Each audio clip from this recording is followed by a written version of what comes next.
For advertisement, call 8125893028. Our Gmail maxtvtelugu@gmail.com. Max TV ప్రేక్షకులకు నమస్కారం. ఈ రోజు మనతో పాటు ఉన్నారు ప్రముఖ ఆధ్యాత్మికవేత్త, హిందూ ధర్మ ప్రచారకర్త రాధా మనోహర్ దాస్ గారు. హిందూ ధర్మం గురించి ఎంతో గొప్పగా విశిష్టంగా చాటి చెప్పడంలో ఆయనకి సాటి మరెవరూ లేరు. మరి హిందూ ధర్మం గురించి మరికొన్ని విషయాలను ఆయన మాటల్లోనే తెలుసుకుందాం. నమస్కారం స్వామీజీ. హరే కృష్ణ తల్లి. గురుగారు, దైవం అంతా ఒకటే, మనుషులంతా ఒకటే అని అనుకున్నప్పుడు అసలు ఈ మతాలుగా ఎందుకు వర్గీకరించి జనాలు కొట్టుకుంటున్నారు? నాన్న ఓ మాట చెప్పనా, ఇదంతా ఈశ్వరుడికి సంబంధించిన విషయం కాదు, ఈగోకి సంబంధించిన విషయం. ఈగో ప్రాబ్లం తప్ప ఈశ్వరుడి ప్రాబ్లం కాదు. ఈగో ఇప్పుడు మీరు ఫర్ ఎగ్జాంపుల్, నాన్న మీకు బైక్ ఏదైనా ఉందా? ఏం బైకు? యాక్టివా బండి. నాది బుల్లెట్. నిజంగా నాకు బుల్లెట్ ఉంది తిరుపతిలో. ఓకే, నేను ఇప్పుడు వాడిని అవమానించాలా?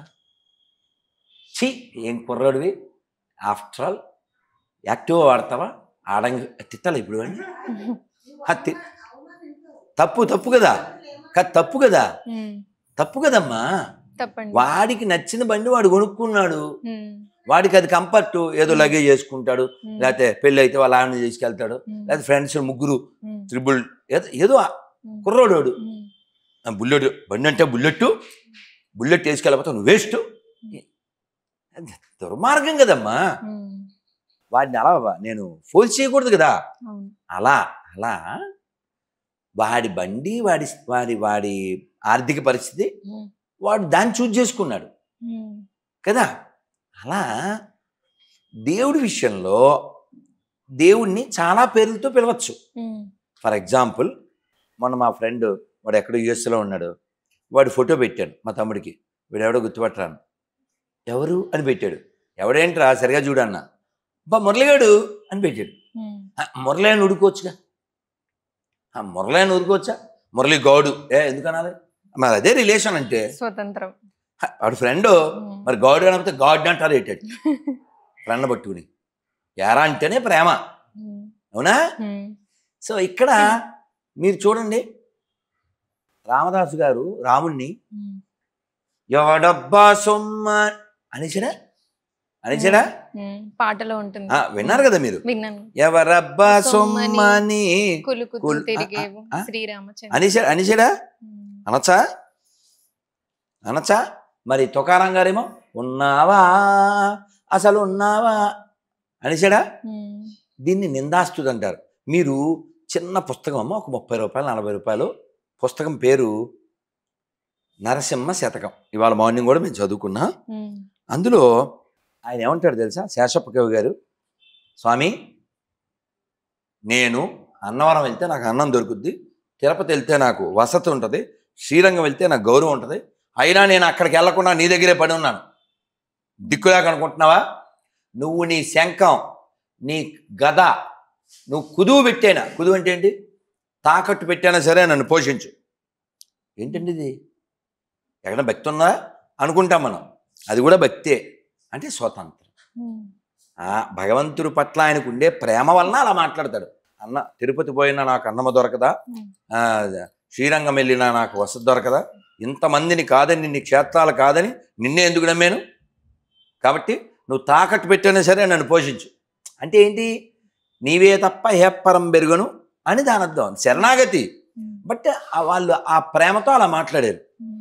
అలాగా భగవంతుడికి చాలా పేర్లు, ఆ రిలేషన్ నవవేద భక్తి అంటారు నాన్న. నవవేద భక్తి అంటే శ్రవణం, కీర్తనం, స్మరణం. అలాగే చూడండి, అర్జునుడు కృష్ణుడికి ఏంటి? స్నేహితుడు. బావ అవ్వచ్చు, బట్ ఫ్రెండ్ లాగే ఉన్నారు కదా. మరి కుచేలుడు ఎవరు? స్నేహితుడు. మరి ధర్మరాజు కనబడితే కృష్ణుడు కాళ్ళకి దండం పెట్టేవాడు తెలుసా? కృష్ణుడికి ఆయన పెట్టేవాడు కాదు, కృష్ణుడే వెళ్ళి ధర్మరాజు దండం పెట్టేవాడు. ఎందుకని? పెద్ద ఆయన కదా ధర్మరాజు పెద్దోడు, బావగారు పెద్ద ఆయన. మరి కుంతీదేవి ఏమో వాళ్ళందరికీ తెలుసు, ధర్మరాజుకి తెలుసు, కుంతికి తెలుసు ఈయనే దేవుడని. అయినా ఏదో బావలాగే వాళ్ళ బంధువు. అందుకనే కామోత్కంఠ గోపికల్ భయముచే కంసుడున్ ప్రేమన్మీర గోపికల్, ఇది చాలా పద్యం బాగుంటుంది. అంటే ధర్మరాజుతో మాట్లాడుతూ నారదులు వారు అంటారు, ధర్మరాజా మీరేమో బంధువులు, మీరు తరిస్తున్నారు. మన కంసుడు వాడు భయంతో వాడు తరించాడు, వాడు శిశుపాలుడు, వాడు ఎప్పుడు ద్వేషం కదా, ఎన్ని తిట్లు తిట్టేవాడు కదా, వాడు తరించాడు. కానీ మీరంతా క్లోజ్ పీపుల్, మేము భక్తి చేసి తరిస్తాము అంటాడు. అంటే మన పార్టీ నారదుల వారు మన తరపున మాట్లాడతారు. కాబట్టి భగవంతుణ్ణి కొలవడానికి చాలా మార్గాలు ఉన్నాయి, ఆయన పిలవడానికి చాలా పేర్లు ఉన్నాయి. కానీ ఎడారి మతాల వాళ్ళతో ప్రాబ్లం ఏంటంటే బొడ్డు కోసి మేము పేరు పెట్టాం, వాడు నా పేరుతోనే పిలవాలంటారు. రామ అని పిలిస్తే వాడు ఒప్పుకోడు, కృష్ణ అని పిలిస్తే ఒప్పుకోడు, వాడు ఏదో 2 అక్షరాల పేరు పెడతాడే దాంతోనే పిలవాలంటాడు. అందుకనే మూర్ఖ మతములు, ఎడారి మతములు, పాషండ మతములు అని పిలువబడతాయి.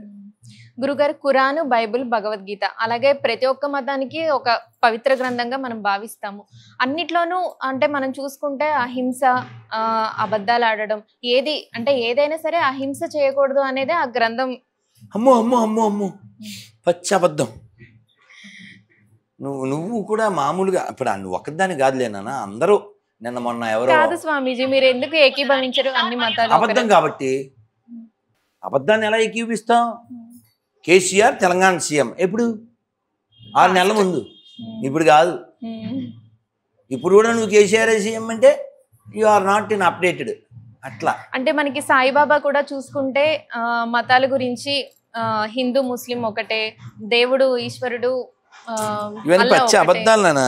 అంటే మన అందరికి అలా ప్రబోధించారు కదా. సాయిబాబా కూడా అంతమంది పూజలు చేస్తూ ఉంటారు. సాయిబాబాని పూజించే వాళ్ళు they are not true devotees. ఎందుకంటే వాళ్ళకి ఏమంటారు, క్లారిటీ లేదు.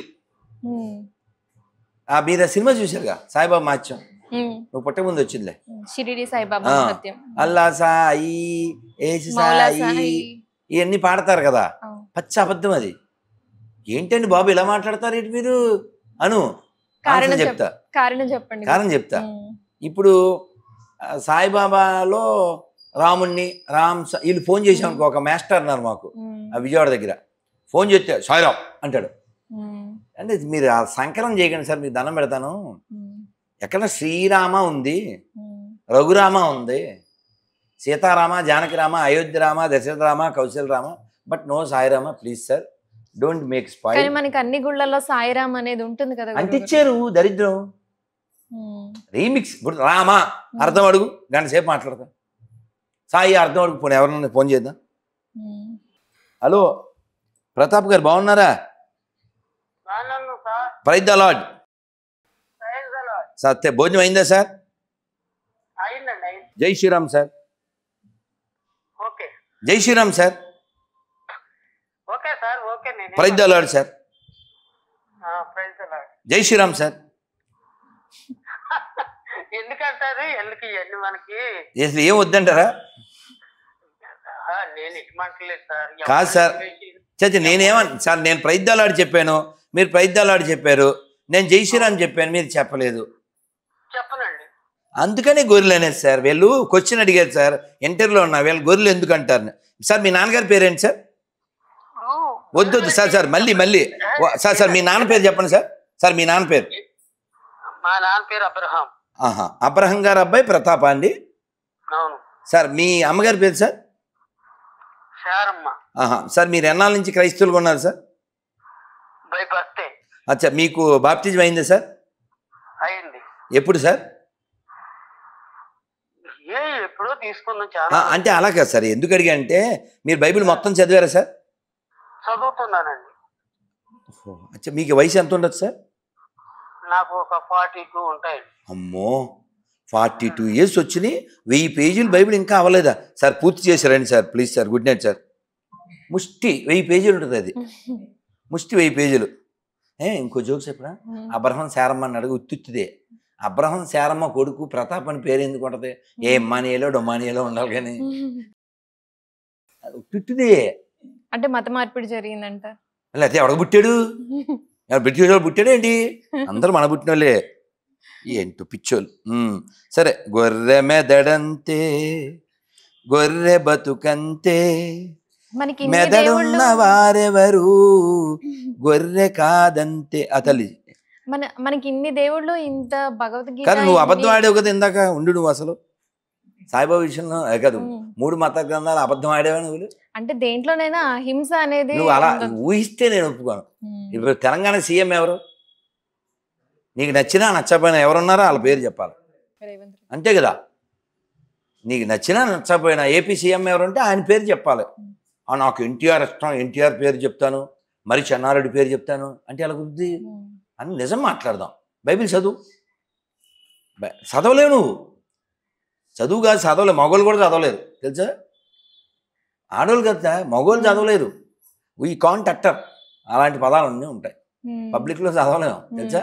అందుకే చాలా స్కూళ్ళలో దాన్ని నిషేధించారు తెలుసా. అమెరికాలో నిషేధించారు. అలాగే ఇంకోటి ఏంటంటే ఇప్పుడు నువ్వు లైవ్లో చూసావా అతన్ని? జై శ్రీరామ్ చెప్పంటే ఏమన్నాడు? చెప్పను అన్నాడు. మన హిందూ మతం వాళ్ళు మాత్రం నేను ఎందుకు ఇప్పుడు గురువు చెప్పానుగా గారు? ప్రజ్ఞలాడు. నేను చెప్పానా ప్రజ్ఞలాడని? అంటే నాకు అందరూ కావాలి, ఉమ్. వాళ్ళకి అందరూ వద్దు. అదే గొర్రె మైండ్. ఉమ్. అలాగే హిందువులు చర్చిలకు వెళ్తారు కానీ హిందువులు పెట్టే ప్రసాదం కూడా తినడానికి వాళ్ళు ప్రసాదం ఇష్టపడరు. వద్దురా నాన్న. అసలు అనడానికి ఒక కూడా అరటిపండు రోడ్డు మీద, గుళ్ళో వద్దు, రోడ్డు మీద వెళ్తూ 2 అరటిపళ్ళు కొని ఓ అరటిపండు ఓం అని ఇవ్వండి. నువ్వు ఓం అంటే వెంటనే డామ్ ఆడు తింటాం. పేరేంటి మళ్ళీ? నువ్వు అమ్మాయి పేరు విజయలక్ష్మి, ఆడి పేరు సుబ్రహ్మణ్యం. అని మనకే పుట్టారుగా. ఇక్కడ కలవరాయలు అమ్ముతాడా సతీష్? మనకు పుట్టినాడేనా? షర్మిల మొగుడు అనిలు మనకు పుట్టినాడేనా? అంటే వీళ్ళ ఫీలింగ్ ఏంటంటే అదేం సినిమా ఉందండి, గమ్యం సినిమాలో ఆ ఫీలింగ్ ఏంటి చెప్పనా? ఎరా పులి మీ ఇంటికి వచ్చిందా లేకపోతే మీ అమ్మ అడవికి వెళ్ళిందా? పులిరా, పులి ఎక్కడ అంటాడు. అంటే ఈడేమంటాడు, ఏంట్రా పులి మీ ఇంటికి వచ్చిందా లేకపోతే మీ అమ్మ అడవికి వెళ్ళిందా అంటాడు. ఎంత మాట అండి అది. అలాగే వీడు బ్రిటిష్ వాళ్ళు మనకు ఆత్మీయ తల్లిదండ్రులు అంటాడు. అంటే బ్రిటిష్ వాళ్ళు వీళ్ళ ఇంటికి వస్తే అలా పుట్టారని వాళ్ళు ఫీల్ అవుతుంటారు. సో అందుకని బైబిల్ పనికిమాలింది అనేది. ఏమన్నాను? ఎడారి మతాలు ప్రమాదం అనేది. ఇప్పుడు నా పూర్వీకులు క్రైస్తవులు కాదు నేను చెప్పగలను, నా పూర్వీకులు ముస్లిమ్స్ కాదు నేను చెప్పగలను, వాళ్ళని చెప్పను. నా పూర్వీకులు హిందువులు కాదని చెప్పను. ఆడి పేరు రాంబాబు కదా, ఆడి పేరే సాంబశివ కదా, ఎలా చెప్తాడు? అంటే వాడి పూర్వీకులను వాడు అవమానిస్తున్నాడు. పేర్లేమో మనవే, సర్టిఫికెట్లో హిందువు, పేరు చివరేమో జార్జిరెడ్డి, తినేది గడ్డి, లీడింగ్ లైఫ్ గుడ్డి. అందుకని మనం వ్యతిరేకిస్తాం. ఇప్పుడు మొన్న జనవరి 26 ఎడారి మతాలు ఎందుకు దేశానికి ప్రమాదం అంటే అక్కడ అందరూ శాల్యూట్ చేస్తున్నారు. ఒక ఆడగొర్రె మగ్గొర్రె శాల్యూట్ చేయట్లే. ఎందుకు చేయట్లే అడిగితే ప్రిన్సిపల్ ఆవిడ మా యెహోవాడు ఒప్పుకోడు. అది దేశాన్ని వ్యతిరేకించేటువంటి జాతి అది. అంతెందుకు 15 నిమిషాలు టైం ఇస్తే హిందువులు వేసేస్తా అన్నాడా ఒక ఆయన? తెలుసా నీకు? తెలుదమ్మా? అక్బరుద్దీన్ ఓవైసీ చెప్పాడు 2012లో ఏమని, 15 నిమిషాలు టైం ఇస్తే హిందువులందరినీ వేసేస్తాం. దాని కేసు అయింది, జైలుకి వెళ్ళాడు, ఏదో ధర్నాలు అవి మమ్మల్ని స్టేషన్లో పెట్టాడు, ఏదో అయింది అనుకోండి. విషయం ఏంటంటే అతను అలా అనడం తప్పు అని ఖండించిన ముస్లిం ఒక్కడు లేడు. అంటే వాళ్ళ మతం దాన్ని అంగీకరిస్తుంది. లేదా పాకిస్తాన్ ఎలా పుట్టింది? కాబట్టి అన్ని మతాలు సమానం అనేవాడు అక్రమ సంబంధాన్ని పుట్టినాడు. ఏమన్నాను? I stand with my words. నేను ready to say sorry if they prove all religions are equal. Bible, Quran, Bhagavad Gita is not equal, not same. హ్యుమానిటీకి వ్యతిరేకంగా భగవద్గీతలో ఏదైనా ఉంటే కొట్టేయడానికి, చింపేయడానికి నేను రెడీగా ఉన్నా. బైబిల్, ఖురాన్ కూడా తీసుకొచ్చి చదివించండి చూద్దాం, కొట్టేయడానికి వాళ్ళు రెడీగా ఉంటే. అమ్మా కాబట్టి అబద్ధం ఆడద్దు. అబద్ధం అంటే ఏంటి? అబద్ధం అన్నీ ఒకటే కదా, అన్నీ మంచియే కదా, అది పచ్చి అబద్ధం. నువ్వు చదవలేదు కదా. ఇప్పుడు ఈ బ్యాగులో ఏముందో నీకేం తెలుసు? తెలవకుండా ఏదో ఉందని ఒక అభాండం వేస్తే ఎంత తప్పు. ఒక అబ్బాయి జేబులో 2 సెల్ ఫోన్లు పెట్టుకున్నాడు వెనకాల. వీడికి తెలవకుండా ఏంట్రా వాటర్ వేసుకొచ్చావా అన్నాడు. ఇంకో మ్యాటర్ తెలవకుండా వాడు వాటర్ పోసాడు నెత్తి మీద. తప్పు కదా. ఏంట్రా జేబు ఎత్తుగా ఉందా అనాలి అంతే. కోటలు ఎత్తుకొచ్చావా అనకూడదు. అలాగా బైబిల్లో ఏముంది? విగ్రహారాధన చేసేవాళ్ళని చంపేయి అని ఉంది. నేను భూమి మీద శాంతి పంచడానికి వచ్చిందని నీవు తలంచున్నావా? కాదు, నేను అగ్ని వేటికే వచ్చింది. నాది గారు dialogue, Bible God full mad. ఒక ఇంటిలో 5గురిలో 2కి వేరుపడి ముగ్గురు వేరుపడి 2ను కలహించుకొనిదారు. మీరు ఉదాహరణ చూడండి. ఒక ఇంట్లో ఒకడు గొర్రె వేయడం అనుకోండి, వాడు ఇంట్లో వాళ్ళందరితో గొడవ పెట్టుకుంటాడు. నిజమైన ఎండిపోయిన శవం మాదే, నమ్మకపోతే నువ్వు నరకానికి వెళ్ళిపోతాను. So that is the mentality of mental గొర్రె. ఇప్పుడు మీరు లైవ్లో చూశారు లేదా? ప్రయత్నాలు నేను అన్నానుగా, అతను జైశీలం ఎందుకు అనలేపోయాడు? అక్షరాలేగా.